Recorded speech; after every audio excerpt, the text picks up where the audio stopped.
Bom, meu assunto hoje vai ser sobre a direita brasileira, a completa ausência de oposição a isso tudo que está aí, que é uma grande porcaria, né, que é um projeto bolivariano de poder, semi-socialista, república sindicalista, tudo isso que a gente conhece, né, do PT e companhia, onde falta uma voz ativa, firme, com convicções contra esse modelo todo.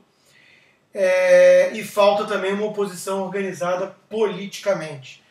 Basta citar como exemplo, né, que a grande novidade, a grande surpresa que chegou a despertar alguma esperança aí no empresariado e tudo mais, veio de um partido chamado socialista, do coronelismo nordestino, de um sujeito que faz parte até hoje do projeto governista do PT. Quer dizer, é uma palhaçada e é visível que nós não temos oposição. Então esse vídeo é uma tentativa de... é mais um apelo, na verdade, em prol da união da direita no Brasil. Né? E aí eu estou chamando de direita um espectro bem amplo. Né? E justamente esse é o apelo, deixarmos de lado certas divergências que podem ser muito sérias, podem ser até mesmo quase essenciais muitas vezes, mas que não são para o momento atual que o Brasil vive. Esse é o ponto.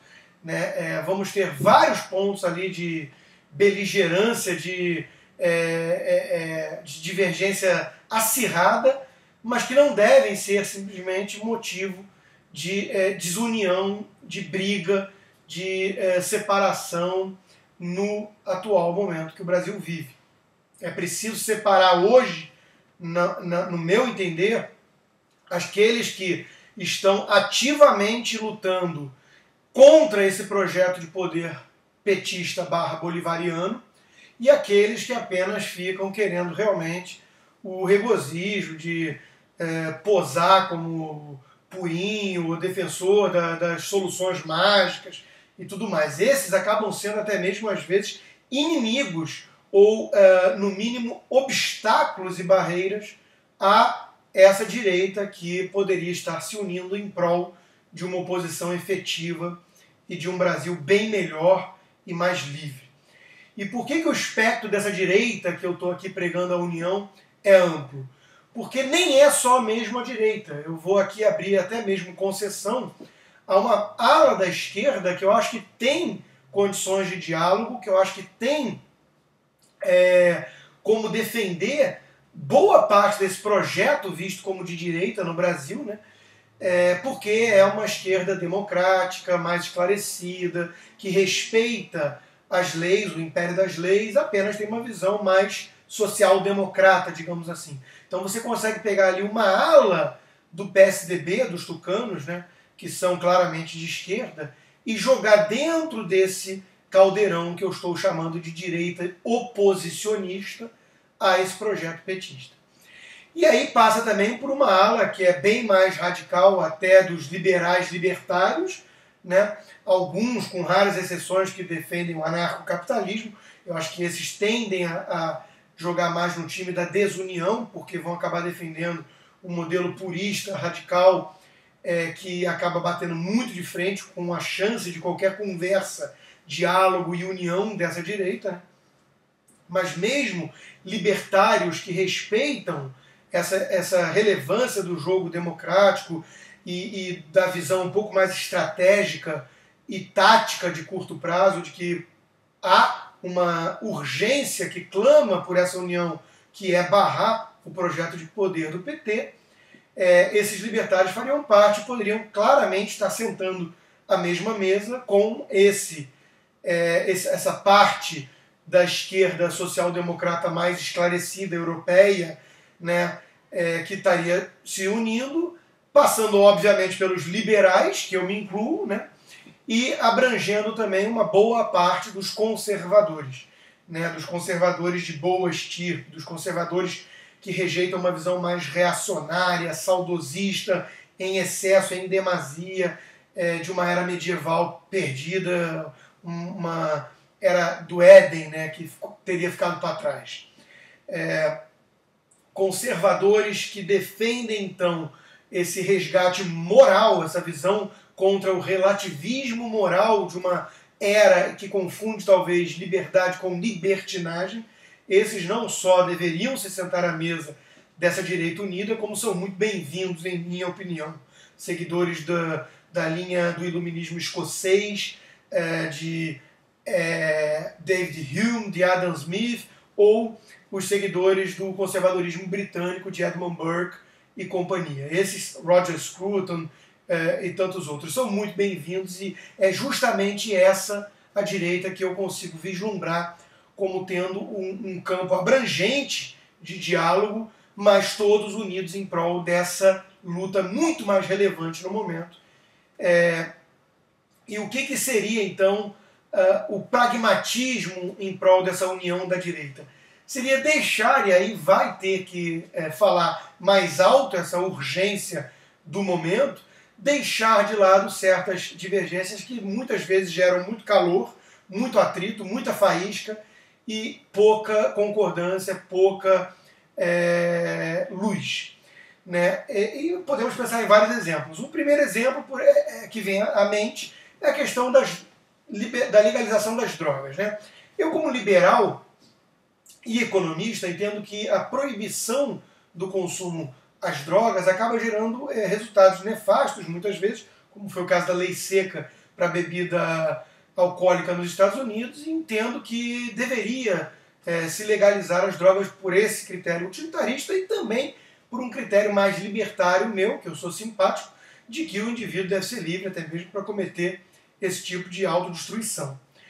Dito isso, né, vamos combinar o seguinte: tem um caminhão chamado PT bolivariano que vem tentando usurpar o poder todo democrático no Brasil, minar os pilares da democracia republicana de dentro da democracia, atacando todas as esferas de poder, o judiciário sempre ameaçado, a liberdade de imprensa sempre ameaçada. É uma coisa que o Brasil corre o risco de caminhar rumo à Argentina, rumo à Venezuela.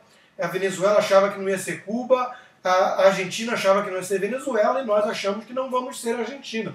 Mas o risco é evidente. Né? Então a pergunta que eu faria aos liberais libertários é: a legalização das drogas é mesmo a bandeira que nós devemos abraçar nesse cenário, nesse contexto, a ponto de criar um racha com boa parte da direita conservadora? Será que é inteligente a gente achar que o Brasil não tem outras prioridades e que o foco, a prioridade é defender o direito do sujeito cheirar cocaína em praça pública? Algo que, diga-se de passagem, em nenhum lugar do mundo acontece. Né? Quer dizer, de repente o Brasil tem que ser mais liberal do que a Holanda, do que a Suíça, pelo ponto de vista desses liberais e libertários. E com isso eles conseguem o quê? Rachar a direita, afastar os conservadores, como Reinaldo de Azevedo, por exemplo, de sua causa de uma luta mais unificada. Faz sentido isso? Será que é minimamente inteligente do ponto de vista de tática ou de estratégia de luta no curto, no médio prazo? Me parece que não. Me parece que é de uma miopia atroz você abraçar como a bandeira do meu movimento liberal libertário o direito de consumir crack. Né? Acho que tem outras prioridades. Esse é um assunto polêmico que envolve muito mais coisa por trás, que divide até mesmo muitos liberais, e de repente a gente vê então isso sendo usado como a grande bandeira do momento, criando um racha desnecessário, improdutivo, perigoso até mesmo, na própria direita. Podemos pensar em outros exemplos, os ataques muitas vezes de muitos libertários ateus, que não são só ateus, são antirreligiosos muitas vezes, são intolerantes com a religião e com o legado da civilização ocidental tão importante para a preservação das liberdades como as conhecemos, que só vingaram realmente no Ocidente. Essa postura antirreligiosa que confunde Estado laico com Estado antirreligioso, onde daqui a pouco o sujeito falar I bless you, né, God bless you, quando o sujeito espirra, né, vai ser logo uma questão de disputa jurídica no Supremo, né, coisas desse tipo. Essa postura antirreligiosa da ateia e companhia, né, será que isso é inteligente? Novamente, fica a mesma pergunta. Né? Até que ponto faz sentido você criar um racha com boa ala da direita conservadora, que tem muitas vezes esse viés mais religioso, também tem o viés laico, como Michael Oakeshott e companhia, mas a gente sabe que tem um viés religioso no próprio DNA de Edmund Burke. Será que faz sentido criar uma quizumba, criar uma celeuma como se isso fosse o debate do momento? Ou será que faz algum sentido unir liberais laicos em prol de um Estado laico, como era o caso de Mises, de Hayek, vários liberais que não falavam da questão religiosa, eram agnósticos, mas que entendiam muitas vezes que o respeito e a tolerância à religião é um pilar do próprio liberalismo, que não é uma luta do momento você criar um racha com a direita de boa estirpe por questões religiosas. Ainda mais quando a gente sabe que há em marcha, há em curso no país e no mundo uma revolução cultural gramsciana que visa a destruição de vários pilares importantes das tradições e da família, que tem como principal alvo o ataque à religião cristã, que a gente sabe que tem um duplo padrão, que a gente sabe que qualquer coisa é logo acusada de islamofobia, mas tudo é permitido quando o ataque é à religião cristã, e por aí vai. Quando a gente entende tudo isso, será que faz sentido colocar como uma das prioridades esses ataques virulentos, esse ódio quase, a tudo que vem da religião cristã? Ou será que vale a pena entender que há várias coisas que merecem ser condenadas na história do cristianismo ou da Igreja Católica, mas que tem um outro lado positivo enorme também, que isso talvez, no momento, deva ser enaltecido, porque está sendo atacado insistentemente e de forma virulenta pelo lado de lá, pelo lado da esquerda, que quer destruir as liberdades individuais e que tem uma agenda fascista, que quer, em nome do relativismo moral e do multiculturalismo, no fundo, destruir a Igreja católica, o cristianismo e a família e a tradição. Então, me parece até mesmo óbvio, do ponto de vista, novamente, tático e estratégico, que os liberais e libertários até mesmo não deveriam estar colocando como sua prioridade a questão do ataque às religiões ocidentais, né? Do lado dos conservadores, o apelo é o seguinte, e aí é mais difícil. A questão do aborto, eu entendo que quando você abraça isso por um prisma religioso, é 8 ou 80, não tem meio termo. Até mesmo se a pessoa foi estuprada, não importa, a vida que está lá desde a concepção para eles é a vida de um ser humano. Quando há risco de vida para a mãe, ou quando há um feto anencéfalo, nada disso importa quando se trata de uma vida do ser humano. Eu entendo que aí vai ser mais difícil um acordo, mas eu faria um apelo para esses conservadores de boa estirpe, que é o seguinte, será que não dá para deixar também um pouquinho para o segundo tempo da discussão e da disputa essa questão e entender que vários países, né, relativizaram um pouco isso e que entendem que o feto, no momento da concepção, não é igual exatamente a um feto com 4 meses de gestação e que o caso de estupro, a vida, são valores em conflito, obviamente, e talvez a vida e a felicidade da mãe fale mais alto do que o direito do feto de um dia de vida, né? Fica o apelo que o aborto é um assunto também que divide muitas vezes liberais entre si, né? Então, novamente, talvez a tática seja aqui evitar um pouco esse assunto, entender que ele é secundário no momento, tá? E que ele é fator, muitas vezes, de desunião entre grupos que deveriam estar unidos em prol de coisas talvez mais significativas no momento. Então, o resumo da história que eu queria aqui falar hoje é esse. Eu acho que tem uma ala da esquerda que é a social-democracia mais esclarecida, democrática, que aceita as regras do jogo republicano, que tem diálogo e que prega um modelo mais europeu. Tem uma ala libertária que é mais radical, que é mais aguerrida na defesa de certas liberdades que tendem a se inclinar um pouco até mesmo para a libertinagem, muitas vezes, mas que entendem que há uma necessidade de diálogo, de jogar o jogo democrático, e que não são, então, aqueles mais talibãs, bobocas, né, anarcocapitalistas puristas que estão em busca apenas desse regozijo de seita religiosa fanática, né? De que eu descobri a pedra filosofal, eu sei a resposta para todas as questões de vida em sociedade, e você que discorda de mim é um idiota, um doente mental, um socialista. Então, há uma ala grande, eu diria, talvez, dos libertários que podem vir para esse conceito de direita mais abrangente. Obviamente, muitos liberais, eu acho que a grande maioria dos liberais estariam dispostos a esse intercâmbio entre esses libertários e essa ala da social-democracia mais esclarecida e os conservadores de boa estirpe. E, sem dúvida nenhuma, há toda uma gama de conservadores que não só merecem a tolerância, como, em minha opinião, merecem amplo respeito.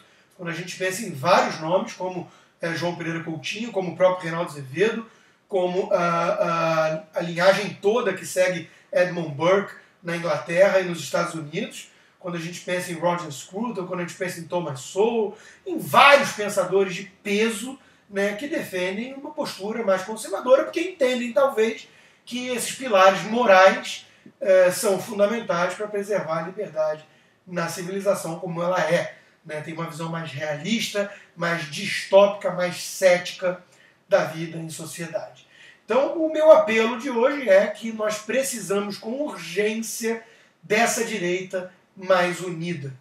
E aí, a grande expressão política dessa direita unida seria, num sonho de todos nós, uma Margaret Thatcher, um Ronald Reagan, que estaria representando boa parte desse espectro todo, e com certeza muitos da ala social-democrata cansados dessa podridão política, desse jogo podre bolivariano e dessa falta de oposição a esse modelo que aí está, com certeza iriam junto, embarcariam nesse mesmo projeto e dariam seus votos a esse representante que simbolizasse esse pensamento à la Margaret Thatcher, à la Ronald Reagan. É isso que nós precisamos no Brasil hoje e, por favor, fica meu apelo, acordem! Tem um caminhão bolivariano esmagando nossas liberdades e colocando em risco o próprio modelo da democracia, ameaçando transformar o Brasil numa grande Argentina. Nós vamos deixar isso acontecer ou nós vamos nos unir em prol dessa luta muito mais relevante e prioritária e deixar de lado certas divergências que são importantes muitas vezes, mas que podemos com certeza deixar para um segundo momento, quando o risco PT, o risco bolivariano, tiver sido jogado para escanteio. Eu acho que a resposta é bem evidente para todos aqueles que priorizam as consequências de suas ideias e não apenas a vibe, a sensação de superioridade moral de achar que tem as únicas ideias importantes, certas e adequadas para a vida em sociedade. Era esse o tema de hoje. Espero que sirva para a reflexão de muita gente.